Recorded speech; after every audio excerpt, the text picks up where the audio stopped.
on se retrouve aujourd'hui pour le tirage des signes des Gémeaux, donc pour ce mois de mars 2020. Aujourd'hui, j'ai décidé d'utiliser le tarot du funambule pour les énergies de ce mois de mars. Ensuite, j'ai décidé d'utiliser le Maybe le Normand pour, on va dire, donner un éclairage supplémentaire sur les énergies de ce mois de mars. Et puis, j'ai pris un oracle qui est tout sauf bonbon, c'est l'oracle Umrazaï de Marie-Christine Chambon, pour terminer ce tirage. Voilà, une carte de réflexion plutôt qu'une carte bonbon pour ce mois de mars. Évidemment, je vais vous prendre une petite pierre comme tous les mois. Alors, pour vous, les Gémeaux, pour ces énergies du mois de mars, nous allons avoir la carte du chariot renversé. Alors, le chariot renversé, ça va me parler de manque de confiance en vous, de manque de direction, de manque de fermeté sur les rênes. Vous êtes peut-être tenté de combler votre frustration par une forme d'autorité exacerbée et non contrôlée, en fait. Vous allez devoir reprendre les rênes de la situation. Vous allez devoir vous accrocher avec calme, avec sérénité et non par la force. Soyez stratégique, ayez la réflexion, ayez 3 coups d'avance, d'accord? Si vous voulez que les choses changent, vous devez en être acteur et non spectateur. Il y a une phrase dans mon bureau que j'ai accrochée, c'est « Si tu ne fais rien pour changer les choses, alors elles ne changeront pas. Point final ». Eh bien, c'est un peu ça. Voilà, vous allez devoir, dans cette situation qui peut vous préoccuper pour ce mois de mars, être acteur, prendre des décisions en justesse et pas sur des coups de tête et pas sur un excès d'autorité, c'est moi le patron et c'est moi qui décide et puis c'est comme ça et puis c'est tout. Non, là vous allez devoir en fait être juste pour retourner cette carte du chariot et pour guider d'une manière sereine les choses, d'accord?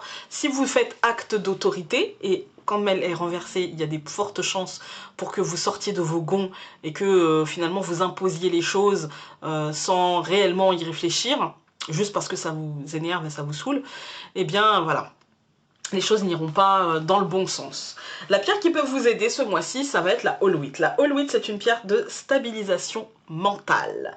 Voilà, c'est une pierre qui offre la clarté d'esprit et la cohérence dans les prises de décision, dans les prises de parole et dans les actions. Ça dissipe les craintes, d'accord? Et ça donne le sens des responsabilités. Voilà. Ça réveille en tout cas le sens des responsabilités. Donc avec le chariot renversé, je pense que c'est une très bonne pierre que je vous encourage fortement, les Gémeaux, à acquérir ou à porter si vous l'avez déjà. Maintenant, je prends le Maybe le Normand.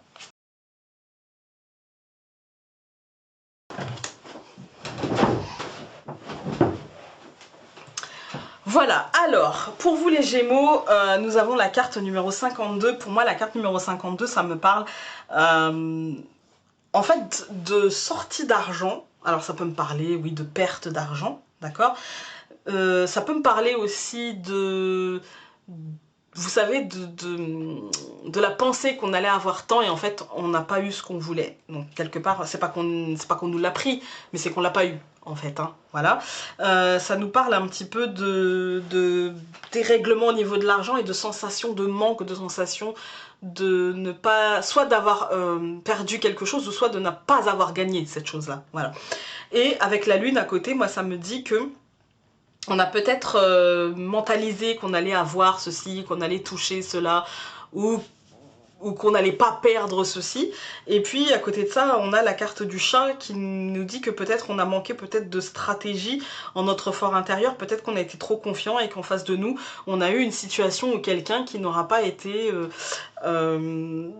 en rapport avec le chariot, je dirais que peut-être on s'est retrouvé face à une personne ou à une situation qui n'aura pas été totalement juste, totalement bienveillante, totalement... Voilà, peut-être qu'il y a eu des calculs, en fait, peut-être qu'il y a eu des calculs.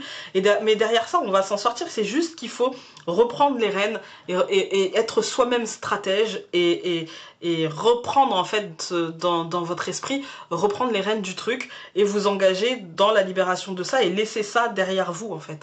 Je vais recouvrir toutes les cartes. Ouais, vous voyez, je m'inquiète pas trop. Pour moi, c'est quelque chose, c'est pas gros et en plus, peut-être qu'en fait, c'est juste qu'on n'aura pas la somme qu'on s'était dit. Peut-être qu'on aurait, par rapport peut-être à un contrat, à une association, à un partenariat, et peut-être que la personne avec qui on voulait traiter, peut-être qu'on la sent pas juste et on a raison. Et pour moi, c'est juste...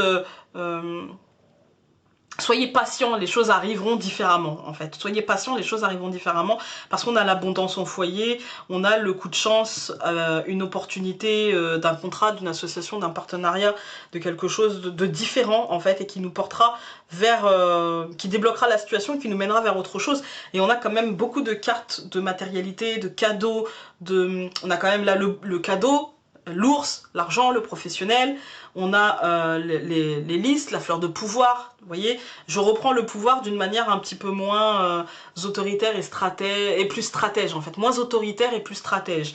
Et du coup, ça ramène l'abondance au foyer, il n'y a pas de souci, la chance dans les affaires, et il n'y a vraiment pas de problème pour vous les Gémeaux, si ce n'est retourner ce chariot et ne faites pas preuve d'autorité juste pour faire preuve d'autorité ou parce que vous êtes mal luné. Voilà. On va prendre l'oracle Umbrasaï. Et vous avez eu à l'aplomb des étoiles. Je vous la montre. Parcours de tes pas ce beau chemin qu'en tant qu'âme tu as tracé jusqu'à ton être véritable. Moi ça me dit que le meilleur comportement, vous le savez au fond de vous. Et quel est ce meilleur comportement? Vous le sentez au fond de vous. Alors, cette carte et son message pourraient se résumer ainsi. Votre présence sur Terre, en ce lieu, en cette situation, est divinement prévue. Honorez votre place et votre contrat d'âme. En ce moment précieux de votre vie, une nouvelle compréhension de vie se fait jour, qu'il y a en ce moment pour vous un alignement stellaire particulier et très profitable. Alors là, j'ai envie de vous lire les significations complémentaires. Intuition, chance, bonne étoile, situation en lien avec votre contrat d'âme, rencontre de destinée. Peut-être est-ce en lien avec, une situation amoureuse, hein. Peut-être que vous n'avez tout simplement pas... vous n'aviez peut-être pas compris, en fait, tout simplement, quelle est la chose que vous deviez apprendre de telle ou telle relation. D'ailleurs, ça peut être sentimental comme ça peut être amical aussi, hein, donc voilà. À vous de l'intégrer dans votre vie ou non. Et si ce n'est pas le cas, allez voir votre signe lunaire et votre ascendant, si celui-ci est votre signe solaire. Sur ce, je vous laisse et on se dit à très vite dans une prochaine vidéo. Salut!